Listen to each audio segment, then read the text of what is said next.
Bonjour tout le monde. En quelques minutes, je vais vous montrer en vidéo comment on peut insérer un article sur le site de l'école. Alors cette vidéo risque d'être un peu longue, soit vous décidez de la regarder d'une traite, soit vous l'entrecoupez et vous faites au fur et à mesure les manipulations qui vont être détaillées ici. La première chose à faire, c'est d'aller dans son navigateur internet et de choisir l'adresse login.écolelibreremuchant.be.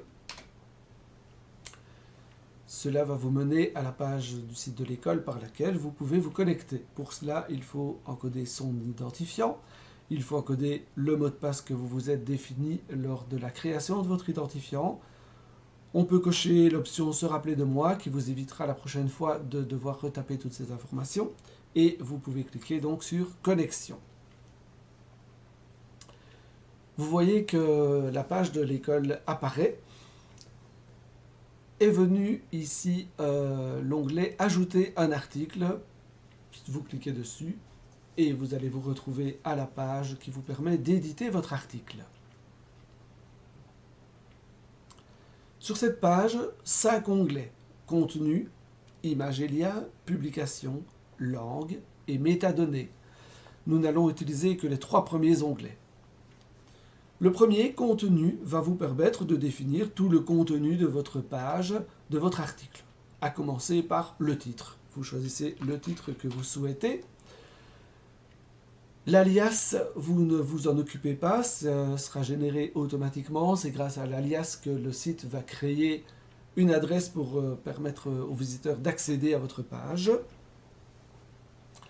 Et puis vous vous retrouvez un peu plus bas dans la fenêtre dans laquelle vous allez pouvoir placer tout ce qui constituera votre article, c'est-à-dire le texte et les images. Je vais donc commencer mon article. Je suis en train de faire un article pour montrer comment on place quelque chose sur le site de l'école. Rassurez-vous, je ne vais pas faire toute la procédure, mais je peux taper comme ça du texte. Je pense qu'il n'y a aucune limite de longueur. C'est à vous de voir. J'ai tapé mon texte. Le texte, je peux le personnaliser. Je le sélectionne, une partie ou tout. J'ai ici au-dessus des outils qui vous rappellent sans doute ceux que vous utilisez dans Word par exemple, pour pouvoir mettre un texte en gras, en italique, le souligner, le barrer, le justifier, le centrer, le placer à gauche ou le placer à droite, changer la police de caractère par exemple, changer la taille de ce texte.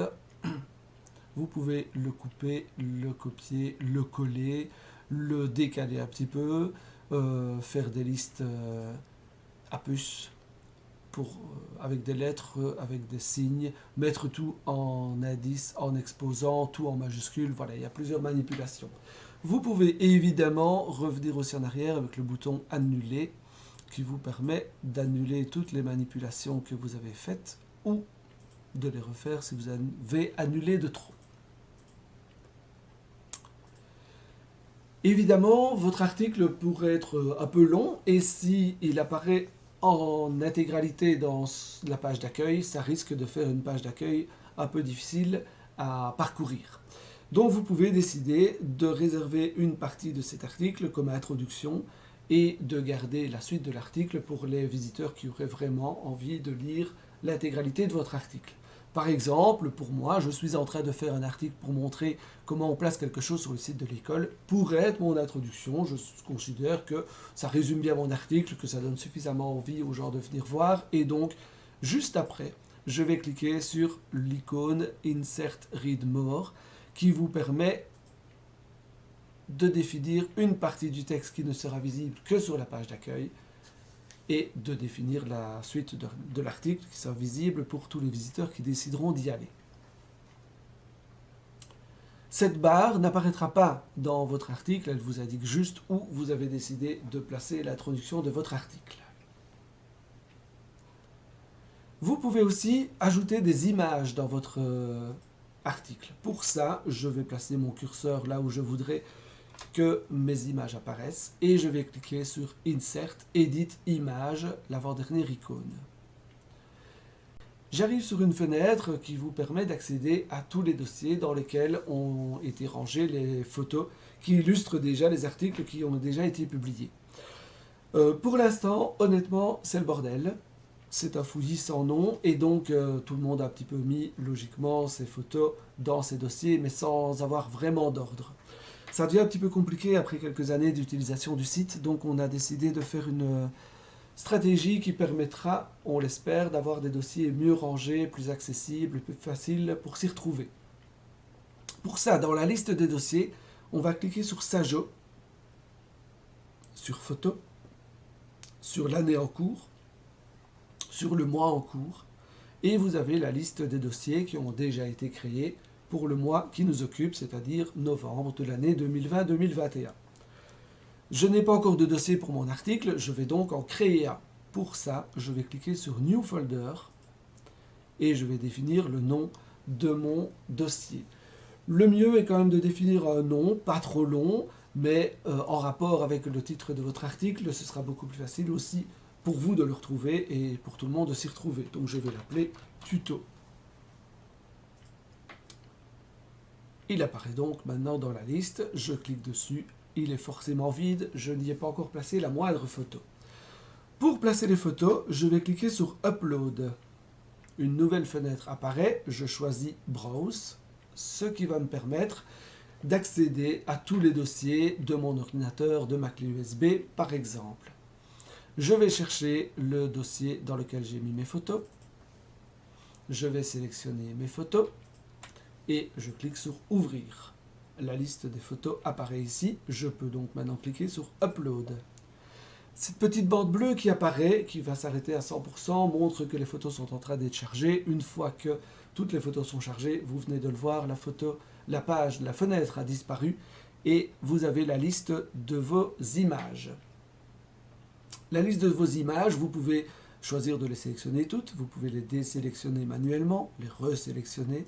Vous pouvez aussi sélectionner ou désélectionner toute la liste d'un coup, c'est comme vous voulez.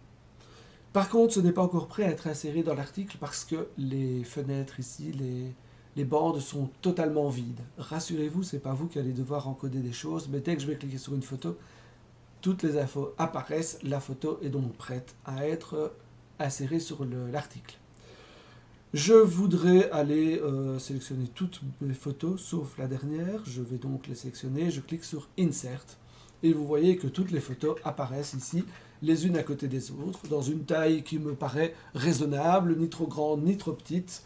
Alors je reparlerai dans une prochaine vidéo, à mon avis, du redimensionnement des photos. Mais sachez déjà que pour une photo de cette taille-là, j'ai choisi, pour la plus grande dimension de la photo, une taille de 500 pixels. Ce qui me paraît raisonnable.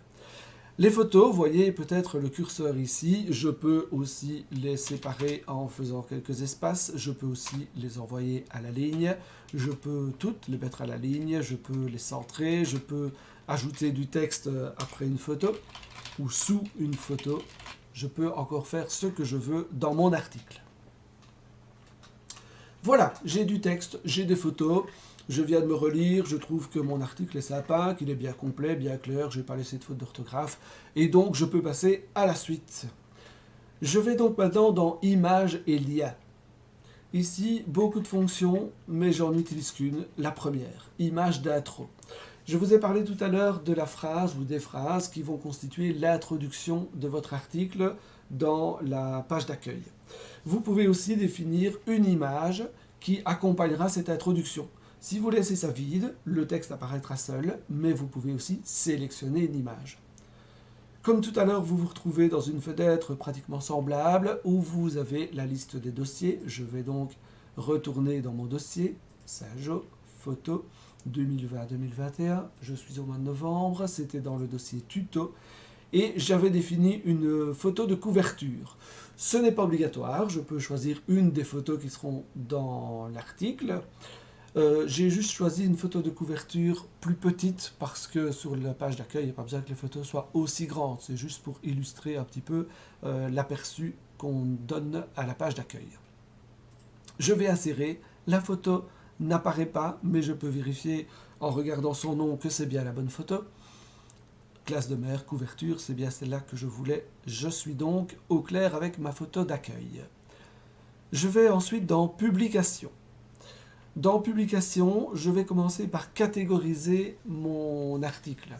Si je ne le catégorise pas, il va apparaître dans la page d'accueil. Tôt ou tard, il disparaîtra quand il sera remplacé par différents articles qui vont prendre sa place. Et j'aurai du mal à le retrouver. Catégoriser un article, c'est-à-dire le placer dans la bonne partie du site. Je pense que mon article convient pour les 5e primaires, je vais donc cocher 5e primaire.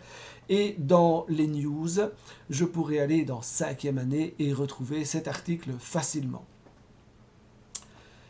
Dans les tags, il y a une chose à penser, c'est que si je veux que mon article apparaisse dans la page d'accueil, je dois choisir le tag accueil. Si je ne le choisis pas, la page d'accueil ne contiendra pas mon aperçu. Par contre, mon article sera bien dans les news de l'année que j'ai définies dans la catégorie.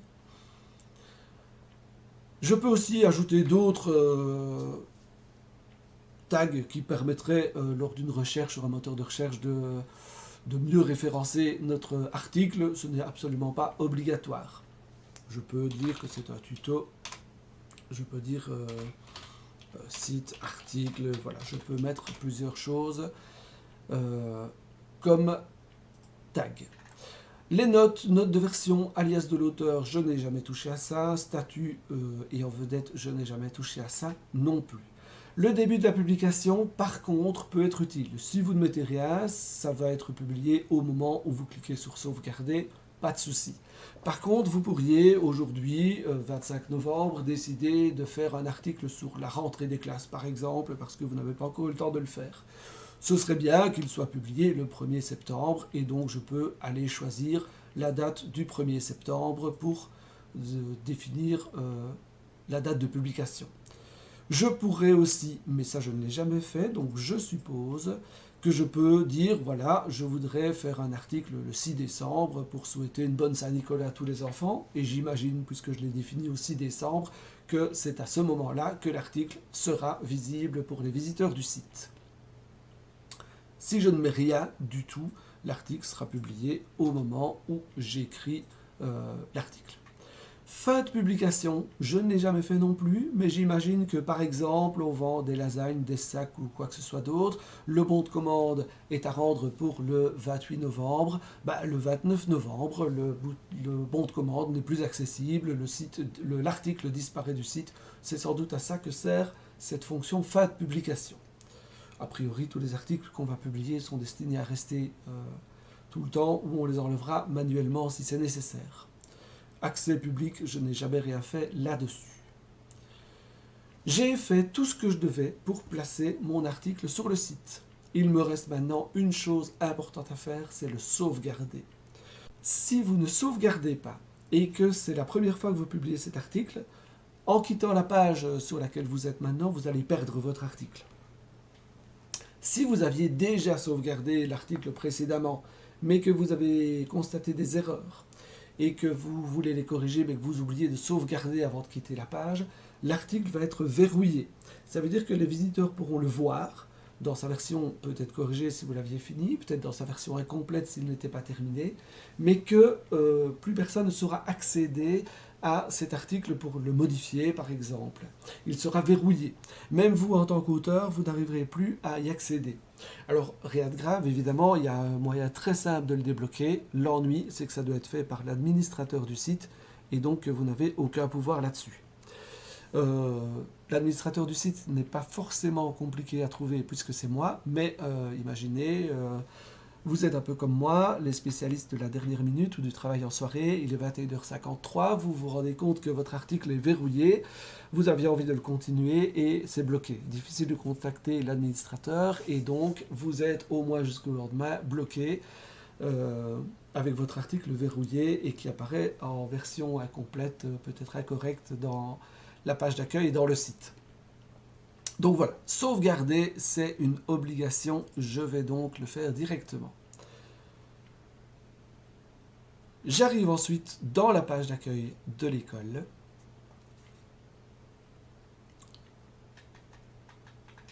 un message m'annonce que l'article est proposé et effectivement, je le vois ici, tuto, c'est son titre. Je vois la photo que j'avais définie et je vois l'introduction que j'avais choisie pour mon article. Je vois aussi le bouton lire la suite et si je clique sur lire la suite, je vais avoir l'article qui apparaît dans son intégralité avec l'introduction mais avec le reste du texte, avec les photos, avec les tags que j'avais définis éventuellement. Vous qui êtes connecté, vous avez aussi la possibilité de modifier un article. Si je clique sur modifier l'article, je me retrouve dans la page d'édition de l'article et je peux faire toutes les modifications que je souhaite. Je peux changer le titre, je peux changer le texte, je peux changer l'endroit où se trouve la fin de l'introduction. Je peux aussi changer l'ordre des photos, rajouter du texte, corriger une faute d'orthographe, tout ce que je veux. Je peux le faire à ce moment-là. Je peux aussi changer la photo de couverture. Je peux aussi changer les paramètres de publication. Mais quoi qu'il arrive, je n'oublie jamais d'aller sauvegarder mes modifications pour ne pas verrouiller l'article, comme je vous l'ai dit tout à l'heure. Voilà, je pense que maintenant que cet article a été publié, vous êtes au clair avec la manière dont on publie un article sur le site de l'école. J'espère que vous allez donc en publier plein, que vous n'aurez aucun souci, que ce tuto va bien vous servir.